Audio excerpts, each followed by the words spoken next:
Hi, welcome to the CalmWaves podcast. I'm Dallas Cowan. I'm here with Dr. Doug Cowan. Today, we'll just jump right into it. We're going to talk about installing brain centers into facilities.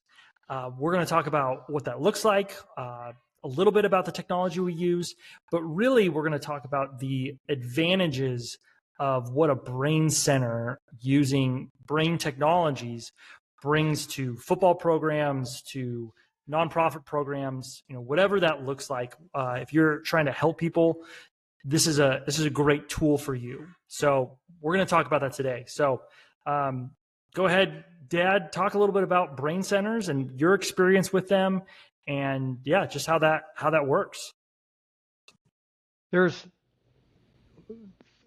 be a wide variety of what you're referring to as brain centers. Some would be a small solo private practice for a psychotherapist, and we wouldn't really call that a center, but I'll come back and explore that. And then it could be as large as a major university's football program or athletic department, and anywhere in between. So what we have is a variety of tools to accomplish targeted tasks. So let's say it's a psychotherapist in private practice, a psychologist in private practice. What he wants is for his clients to make the gains that they want to make to achieve their treatment goals that they want to achieve as quickly as possible, as thoroughly as possible.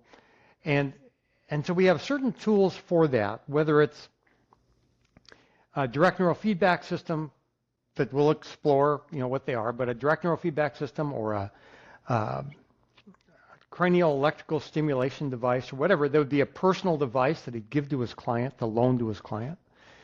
And it could be just a few items that the psychologist would use, but it would help greatly in his practice. That's what I experienced in my private practice, is using just a few tools with my clients. They did great. They achieved their treatment goals and loved the process.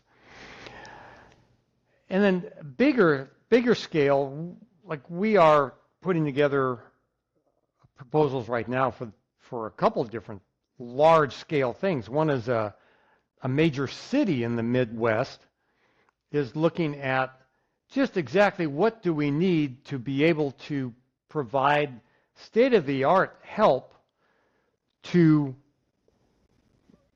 200 of our inner city youth every year at a very cost-effective way, and it doesn't necessarily involve 1 hour of psychotherapy a week. That, how can we actually change the trajectory of their lives living in an environment that's very dangerous and where many of the kids have acquired post-traumatic stress disorder just from trying to walk home from school. So this is a major city that has a budget for a project like that, and we're exploring that with the city. And it would involve lots of different technologies for lots of people. Some would be personal technologies they would take home, and some would be things that would be operated by trained clinical staff. Well, one of the things that I see, just to kind of talk about with these brain centers, is that as I have experience of talking with, as you said, the cities or nonprofits or football teams, one thing that brain centers help to is scalability. We look at mental health, we look at what is happening in the current environment where mental health is being pushed, it's being, which is great, which is, people need to find mental health treatments, but a lot of times it's only found through talk therapy. And not saying that's bad or that's not good, but when you try to scale talk therapy, it's very, very difficult. If you're trying to take care of 200 kids or 100 football players, you gotta the ratios need to be pretty high compared to a therapist or a mental performance coach to the players. We were doing some research on what is current, when we're looking at the football program, what does the current state look like? And there was, I looked at the last 10 football national champions, which is like 5 teams. It's like Alabama and Ohio, like, and Clemson. Like it's not many people. So it's like 5 teams. I was trying to look at the last 10 years. And the ratio from mental performance, just practitioners, just listed on their athletic program, to athletes, the ratio was 1 to every 200 athletes. So they may have another center, they may have other people that they go to, but when it comes to trying to help with anxiety, depression, the mental PTSD, CTE, traumatic, brain injuries, all those types of things. That's why we see that this is filling in the gap. A brain center helps fill in the gap to make it more scalable, because you're relying on the technology rather than someone's expertise.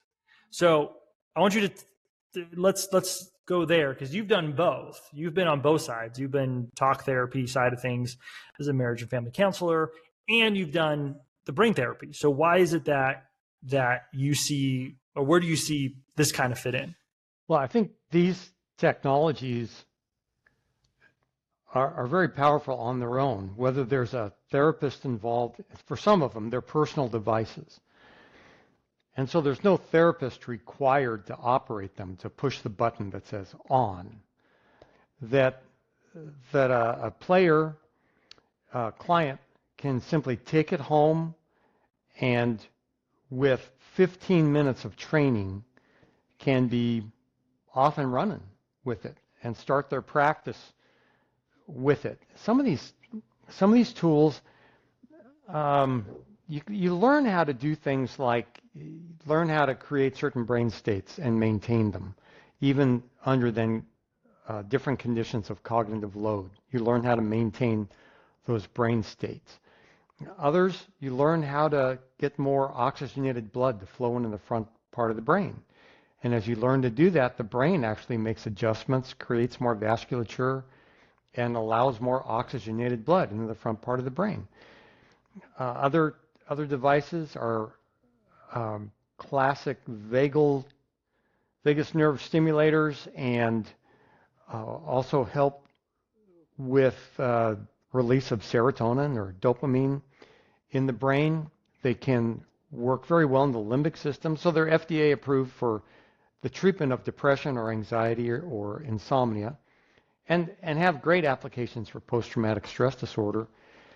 And those devices, as powerful as they are and as well studied as they are, don't require a therapist to be in the room to use them. I mean, they could be in a sports bag. We have a number of athletes who have those devices in their suitcase when they travel. And like I say, 15, 30 minutes of training, and somebody can be off and running with all 3 of those kinds of devices. So you can leverage yourself pretty well as a therapist or sports trainer or team doctor, sports psychologist. You can leverage yourself pretty well with technologies like those, where they've taken what once were really, really complicated technologies and just made them really simple, gamified the feedback, and they're great. Then there are other technologies that require a trained operator to just be in the room and monitor the client, the subject, the patient, while they're doing it, and they're just more sophisticated and in some ways more powerful technologies. So you can't really leverage it too much. You can train a technician, like a psychologist with those tools could train a technician to work under their supervision. That leverages their time. But somebody's got to be in the room with those very, very powerful tools like direct neural feedback, low energy neural feedback systems. Absolutely. And I think, so I'm going to ask you a question. So this has kind of been our project we've been working for a little while, is working with this football team. And, part of the process has been to try to scale these technologies, called 4 technologies. 3 are take-home technologies. One needs to be used with an operator. What is the process we're doing?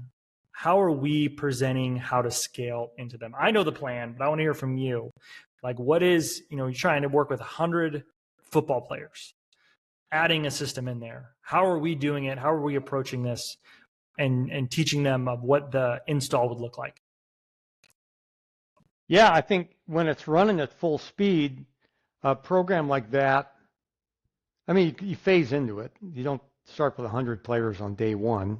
So you would phase into the process over a period of maybe 3 months.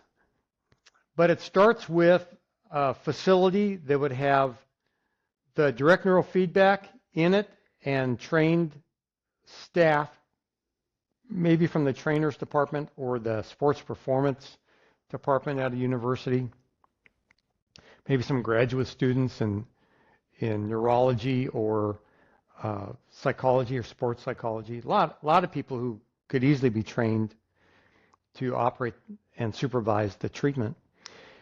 And so those would be in a fixed location, part of the trainers department, part of the football program, part of the athletic department facilities somewhere. And the players would come to that. And you'd have maybe one of those systems for every 10 athletes that are going to use it on a regular basis.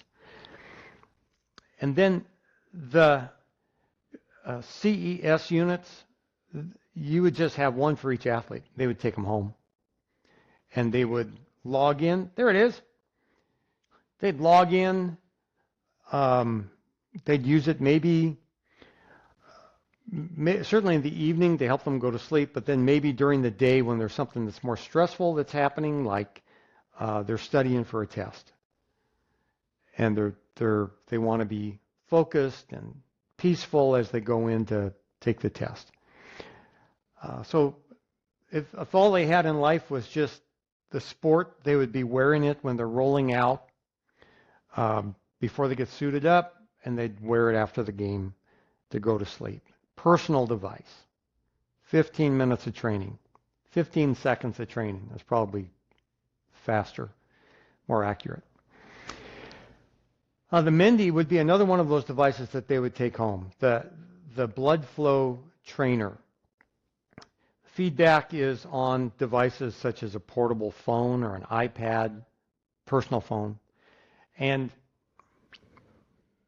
that's about 15 minutes of training, and then people would use that maybe every other day, starting off at 2 minutes, then 5 minutes, 10 minutes, 15 minutes. And it is one of those devices where the more you use it, the better the outcome. So 100 training sessions is better than 50. 50 is better than 20. 20 is better than 5. 5 is better than nothing. So you want to use it as much as you can. Maybe every other day is a great pace for that. And it's just something that you do. You could do it riding your exercise bike. You could do it walking to class. You could do it anytime you have the time to do anything anytime you're in a place where you can think about anything you want to think about, you could do that. Because it could just be 5 minutes here or 5 minutes there. Although the more you use it, the more it trains you for sustained attention. So like this particular device, NASA uses it to train astronauts for spacewalks. So it is something that's used for, we want you to get focused, we want you to pay attention, and we need you to pay attention for like 35 minutes.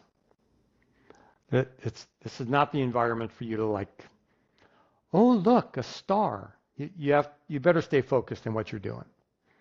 So NASA does use these devices for longer sustained attention training. The other one, the other personal device that is the Focus Calm, which is a very sophisticated device. It's very cool, very sophisticated. It takes a little bit more training, a little bit more supervision. It can be used by the athlete who's just learning how to do it in his room, and it could be done 3 times a week in the room, probably 15, 20 minutes sessions. And then as the person gets through the first phase, which is just figuring out how to get their brain in a particular brain state, a focused but calm brain state, where it's focused but not burning a bunch of glucose. It's focused and it's measurable. The device is very sophisticated that way. Now, once they're good at getting into that state, then we start to add cognitive load to that. So whether it's the Stroop color word test or memory tests or other things like that are gamified, that the subject now needs to play those games, do those tasks well, and maintain that same level of calm focus while they're doing it. Also, same heart rate variability, same heart rate and same respiration and all that while they're doing it. So once they've learned that place, they maintain that place no matter what the load is that is applied to them. And that gets bigger and bigger and bigger, more and more and more as time goes on. So as the cognitive load becomes more extreme, it becomes harder, then that needs to move more into the room with the therapist so that it can be monitored. It can be, on big screens and shown to the subject, hey, right away, this is what you did. You got 95% right on this task, but you were losing it with your focus, and you're losing it with your stress. And this doesn't have to be just with therapists. It can be anybody who's trained with peak performance training. So not just therapists. That's right. No, it doesn't have to be just a therapist. A sports psychologist. It could be an intern. It could be somebody who knows who's competent. Mm-hmm. Right? Let's use that word. A competent person. And then the training continues that until a person can handle a really difficult task without burning a lot of glucose. Focused and calm during a really difficult task. And that could be, we see that with, let's say, training of Formula One race car drivers in Italy, that the tasks get harder and harder and harder and harder, and those who can learn how to maintain that focus and calm state, then they get to get inside a race car. And those who can't learn how to maintain that focus and calm state, nobody's going to give them a car to go 200 miles an hour in for 3 hours, 4 hours. It's not going to happen. So they learn how to do it first in the simulator, and then or on the whatever device it is that they're going to use, whatever task they're giving them, they learn how to do it first there before they get into $1 million race car. So that kind of training at that level is best done in more of a laboratory kind of setting, a clinic, brain center setting, along with the direct neurofeedback, which would be in that setting as well. Nobody's taking that home with them. Absolutely, that's the device that needs to have somebody operate it. Yeah. So when we've been talking with, that's been a huge subject of, especially talking with a football team about, okay, how does this work? How does this install work? Because they only have limited time. I mean, you're trying to add something to their routine. It's not taking it away. So it's not, you're going, hey, this is a different kind of leg press. This is a new feature for them. And one thing that we've been really in how we choose a lot of our technologies is based off of, is it easy to use? And is it impactful? Because there's a lot of brain technologies out there today that you can use, and they don't overlap either. That's the other thing, is it's not going, okay, we're going to use two technologies that are kind of similar, but you need to do it. And I think what's great about even when we've been pitching to different people is it doesn't take that much time away from what they're doing. So really the only technology, which is the most powerful one, was the direct neurofeedback that we keep talking about. And everyone's like, okay, what is that? Type of a thing. But it's the most powerful one. And the So that's kind of the brain center is being able to, and there's not a lot, it's not a big footprint either. I mean, these things can all fit into a backpack. So those are the kind of the hurdles that we get over when we're talking to a team about, this type of process is, all right, it's not taking that much time away. They can do it on the road. They can do it. The direct neurofeedback does take time, but it's the most powerful thing to enhance somebody or fix somebody. So it's really exciting to be able to do something like that. But the other three technologies, they can all pretty much do it on their own with about 30 minutes of training. And that's how we've really built this brain center, or this brain center concept, is around those technologies and that type of program. And so that's been super exciting. And even applying it to, as you said, going back to like the city that we're talking with, it's kind of taking that same approach, where it may not be football, but it could be with, a nonprofit that's helping with kids in the inner city, or foster care, or with trauma. I mean, all of these technologies are all beneficial to these types of people groups, because they all have brains and they all have things that have happened to them. From a football standpoint, you're looking at repetitive head impacts and, anxiety and depression and all those things that come with playing a sport at a high level. You're looking at foster care, you're looking at, trauma. I think that one of the coolest things about with the direct neurofeedback is when we've talked to these centers about using this for and from a mental health standpoint, is the kids don't have to talk in order to get better. A lot of kids that are aged out or in the foster care system they call it, therapied out. They don't want to talk to somebody else, another person, about, their trauma of what they went through, but they still have anxiety, depression, PTSD, and all those different things. So that's what's really great about using a brain center or brain technologies. They don't have to talk about it if they don't want to, because the brain and the computer just talk back and forth to each other. Yeah, that's part of the reason why I made a big shift away from really super cool EMDR. I'm trained, I'm certified, I'm an EMDR guy, watch my finger. But I moved away from that and working with veterans, combat veterans especially, with their PTSD, because they told me their story once, and that was like enough. Their stories were so horrible. It's like, I'll tell you what, how about if we move to a treatment that's every bit as effective and doesn't require you to keep reliving this thing until it goes away in the long-term memory? How about if we just wire you up? And they were all good with that. I was good with that. And it's a very effective treatment to optimize the brain and to help heal it from post-traumatic stress disorder. So people had a much better ability to deal with the past and move into the future with direct neurofeedback. And I mean it was bad. It was the worst. These are the worst stories you are going to hear. And then, and combat is a little bit different kind of PTSD than, other horrible things that can happen to people. So I was glad for that it was a way to move people from here to there, where they wanted to be, but much more gently. So my clients were getting better, not being desensitized to what happened, not reliving it while their eyes are moving, not anything like that. It was just, hey, what music do you want to listen to on my stereo system?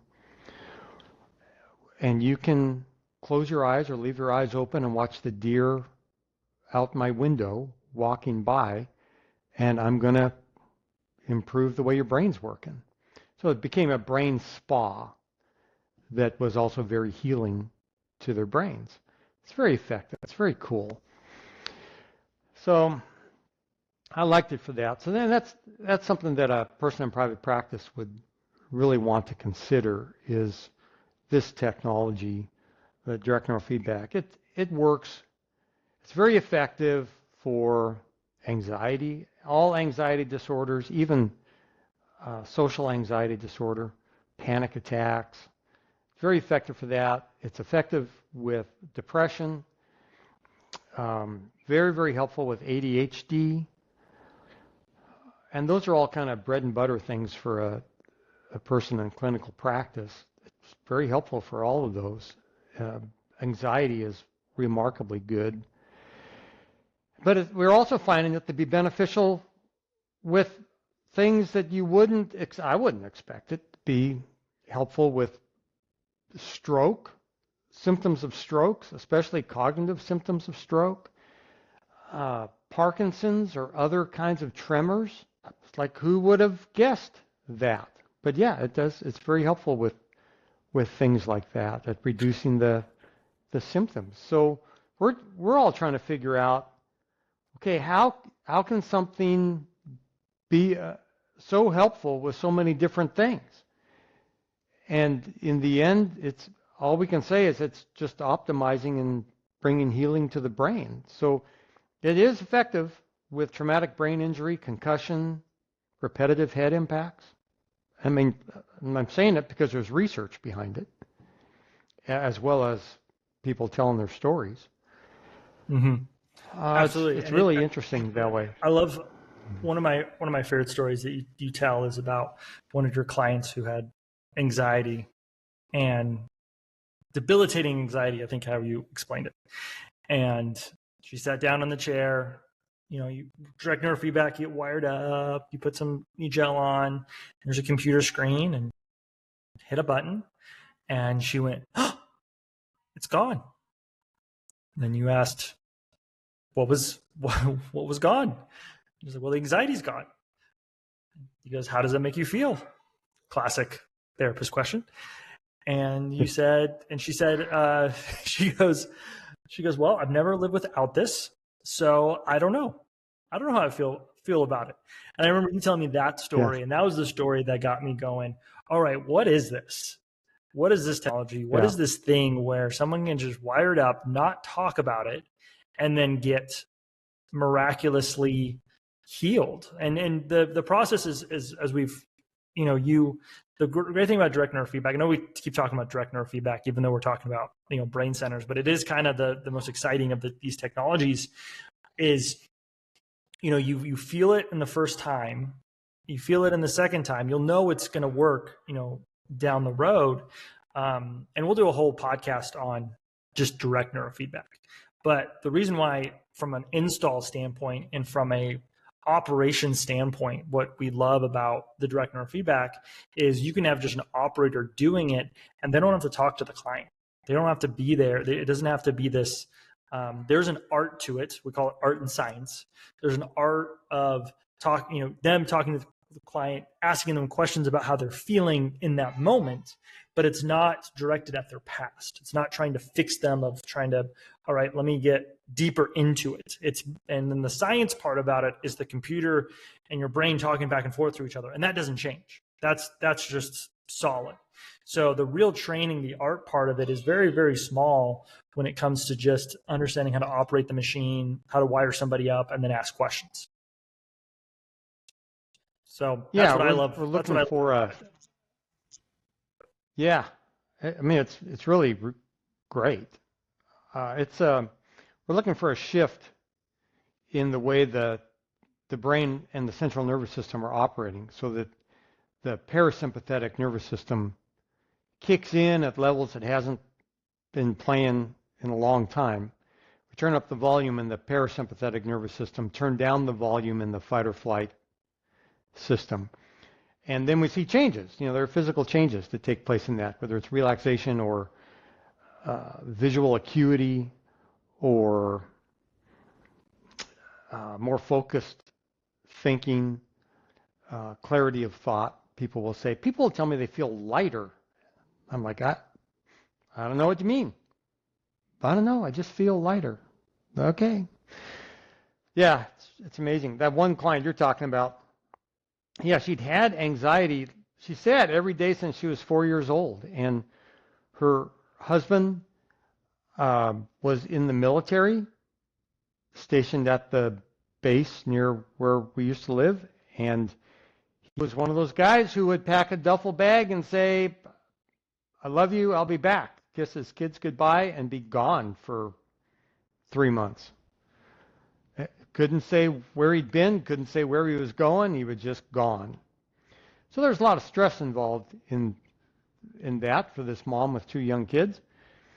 But that was his job, was just to disappear for 3 months.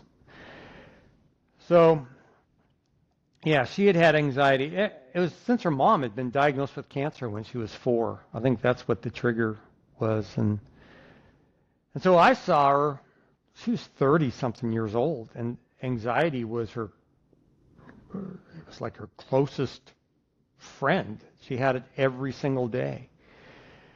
So, yeah, she responded really fast, like freakishly fast. It surprised me. I'd never had anybody else respond in 4 seconds. And it turned off her anxiety. And, yeah, that was the conversation of, well, do you like it? I don't know. I've never not had it. You'll get used to it. But, it wasn't cured right then. It took about 15 sessions. But then it was over. It was over. So not too many things that are in that mental health category that's that severe in 3 months is over without pharmaceuticals, without whatever. So this was one of those things that was really a remarkable case and one that we were very grateful. I was very grateful to be a part of it. Other anxiety cases, they typically take about 15 sessions, 20 sessions. They're not as dramatic as that one, but yeah, I mean, people feel a reduction in anxiety relatively quickly. So it's really cool. And that's what we've seen with people that have been trained on this is we kind of just let them know, hey, get trained on it, do it, and then find these people that are having these types of issues and report back to us. And when we've been able to do brain centers or just the direct neurofeedback, we've just seen great results. And so from people that we've trained to and how to do this. And so I think from a scale standpoint, it just fits in really well with an office or a facility that already has people there. I mean, we think of a couple buckets of when it comes to kind of doing installs is, do you have the audience? Do you have people? Do you have operators? And do you have funding? I know, and if you get those 3 things, we can be able to do installs, wherever we're able to do it. And so it's been super exciting to see these other situations that kind of come up, or these different scenarios, whether it's a football team or a city or nonprofit or a therapist office. It's going, yeah, we can do all of those. Because the technology is the thing that helps people, and it's just seeing what their goals are. If you're at a football team, you're trying to perform and win and peak performance side of things. Yep, this is the program that it looks like.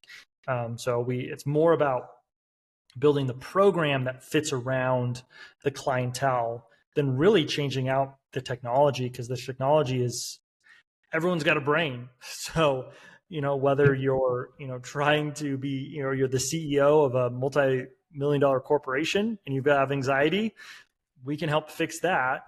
Or it's somebody who has debilitating anxiety and they can't function.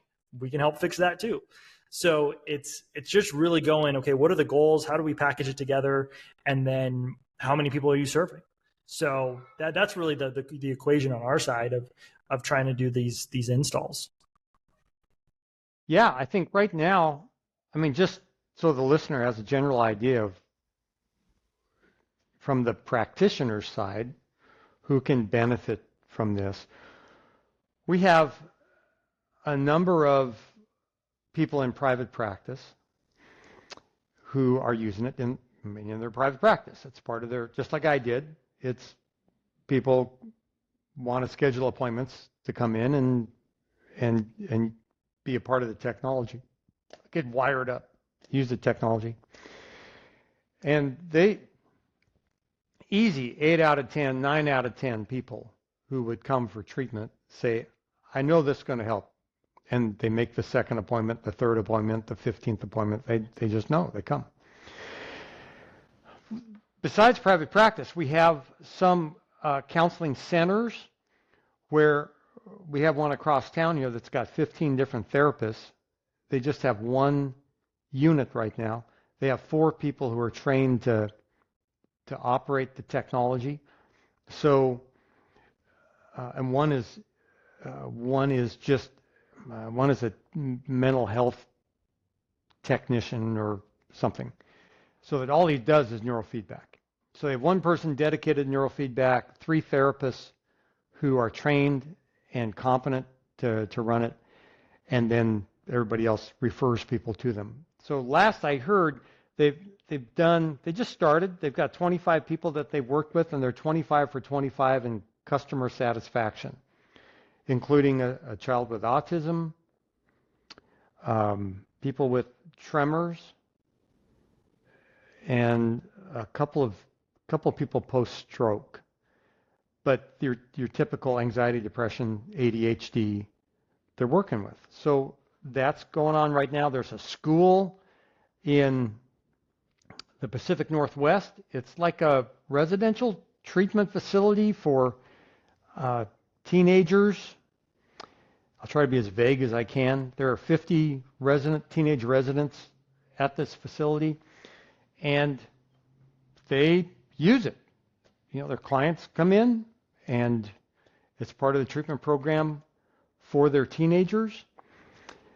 We have a guy, this is fascinating to me. We have this gentleman who is a wellness provider. He has a big practice with clients. He's a nurse, he's an RN, but he does a lot of just wellness coaching with people. And he's integrated this into his practice, and he started doing horses. And he has done over 20 horses right now. He's got videos to show the before, during, and after treatment with horses. He just texted me a little bit ago. He's doing a race horse today, a barrel racing horse, for a rodeo on Saturday. He's documenting everything. So he's with the animal today, and then I think he's going to do a session tomorrow, and then Saturday. This is 3 days from now is the rodeo. So he's going to document that. And the guy we're talking with, I talked to him too, and he called me and he goes, "I'm getting a physical response from the horse." Meaning, so with horses, if a horse is all angsty, it's looking around, it's doing all these different things, but when it gets relaxed, head goes down, it licks its lips. It means it's safe. So he would do the direct neurofeedback, hit the button, and they said within just a couple stems, is what we call it, a couple stems, the horse is like relaxed and rides completely different. So, and that's his world. This world is barrel racing and competing horses at a high level.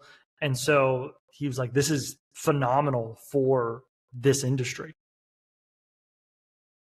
Yeah, so we got asked today from some scientists that we're working with back in the Midwest, because the amount of energy involved in it is so very small that one of the scientists he had to ask, so is this just placebo? How do I know it's not placebo?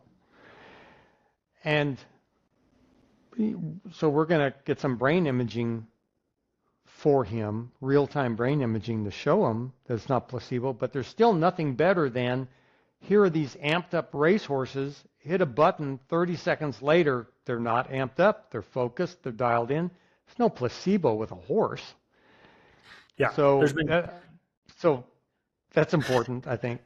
It's funny with the Calm box here, when we give it to somebody, I get that a lot when people will be like, I don't know if it's placebo, but I'm focusing better and I slept better and I'm less anxious. And I'm like, all right, like that's where the direction you want to go in, right? They're like, yeah. Are you going to keep using it? Yeah. So I think it's a very interesting topic because you can't see it. You can't see it getting better. You can't see the energy going into your brain or running through it or anything like that. You're just subjectively being able to go, this is how I'm feeling. And so people just always wonder, like, well, is this going to help me at all? Pills make you feel a certain way, relief or whatever it is. But this is just, it's natural and it's helpful. So, I mean, we're big fans of it. Kind of wrapping up this episode talking about, because we could talk about direct neurofeedback. We'll do that, dive in super deep into just direct neurofeedback or just cranial electrostimulation or nutritional neurofeedback or blood flow training. But from a if somebody's listening to this, they've gotten this far, someone's listening to this going, all right, I believe in the technology, I believe in what this looks like. What do you have to tell them from a what would you tell them and to help them to go, yep, I like install this into my facility? What would you tell them? Like what's kind of our ending process? I know we've talked a little bit about it, but I suppose that would depend upon what kind of facility they had. If it was a school, we would talk about academic performance and how each of these technologies can enhance a student's academic performance, and show them the studies on that. And I mean, like 30 years worth of studies. It's not, none of these technologies are new. They may be new adaptations of old technologies, but none of them are new. And they're all heavily researched, whether it's traditional kinds of neurofeedback or HEG blood flow neurofeedback or the CES unit or direct neurofeedback. None of them are new. So there's research on all of them, certainly in academic performance. There's research on all of them for military applications, decision making, which translates directly into athletic performance, and the Olympic teams using similar technologies. Formula medicine for Formula One drivers uses similar technologies. I mean, the most elite athletes are already doing it. So if you're not doing it, hey, you're probably not one of the most elite athletes. Red Bull Sports Training Facility uses neurofeedback among other technologies. So, it's wide. There are wide applications to it. I think business-wise, that's going to be a little bit trickier because there's always this cost-benefit result. But I know that Google and Microsoft both have large brain health and performance centers for their workers, especially their computer programmers. That when people make their living off brain power, how well their brain is working, for people to invest time and money into making their brain work better, it just makes sense. So a professional athlete needs to spend time in the weight room getting his body stronger. His body will work better if he gets his central nervous system and brain to work better. Every athlete will sort of figure that out. It's not just mental performance coaching, thinking good thoughts or whatever, confidence. Those are all great. But I mean making the hardware, the brain and the central nervous system work better is a good investment of time for an athlete, just like being in the weight room, making muscles stronger and more flexible and quicker. So a business would have to look at this and say, all right, I've got salespeople who make their living with their brain. I've got computer programmers make their living with their brain. I've got executives make their living with their brain, and decisions and creativity and so on. Do I want to invest in these people in such a way that their brains will work better? And frankly, most companies will say no. But some companies say yes, and they've done really well. I mean, Google's done well. Apple has done well. Microsoft has done well because they're investing in the brain performance of their programmers, engineers, and executives. So a lot of companies will do this. I think there'll be a growing number of companies exploring this as something that they want their brain-powered executives and salespeople to do. Yeah, I would say also it's being able to say, hey, here are some technologies that can benefit, them while they don't have to be in the room, meaning that they can go home with them, like the portable technologies and being, that's what we're seeing in the marketplace is, we don't make any of these products, we're not manufacturing any of these. We're going, here are the best ones out there that can be used in this way. So our big thing is just trying to build the best program around these proven technologies. So we're able to say, hey, here's this light footprint when it comes to time and energy to be able to build it for your program. So if it's that's something that we know we can get through when talking to whoever. The other conversations about cost and do you want to do this? Those are other kind of types of conversations. But when it comes to actually doing a program, it is actually a very light footprint in your facility and with your people. But it helps them get better in a tremendous way. Yeah, I think one of our technologies just published their studies with medical personnel during COVID, and the use of their technology on a regular basis, every other day, reduced job-related burnout 25%. Which one was that? That's the Focus Calm. Focus Calm. Okay. Yeah, just the one technology. So that's why we believe in a suite of technologies, but just the one technology reduced job-related burnout, both in executives and then in medical personnel during COVID, 25%. So, that's if you have an executive that you're paying him $400,000 a year and he's getting burned out and wants to quit, well, it may be worth an investment to keep him around. If you have a staff of nurses that a whole bunch of them want to quit, well, it may be worth investing in their brain performance, their central nervous system, to help them to deal with the stresses of day-to-day work. So it's really, these things are genius and can and will change the whole way that mental health treatment is done in scalability and in efficient results. Yeah, they're very cool. Absolutely, and that's what we're excited about is being able to introduce these types of technologies and talk about them, and bring them to the world in a very structured and scalable way. So, well, let's wrap that up there. I know we can talk a lot about different subjects, but when it comes to kind of installing kind of the okay, if I'm interested in this, how does this work? What does this look like? That's what we really wanted to talk about today. But yeah, thank you for joining us here on the CalmWaves podcast. And if you've made it all the way here, thank you. And we'll be talking more about going in depth of how the technologies work and latest trends and things like that. So thank you for joining us. And for now, signing off. All right. Bye-bye.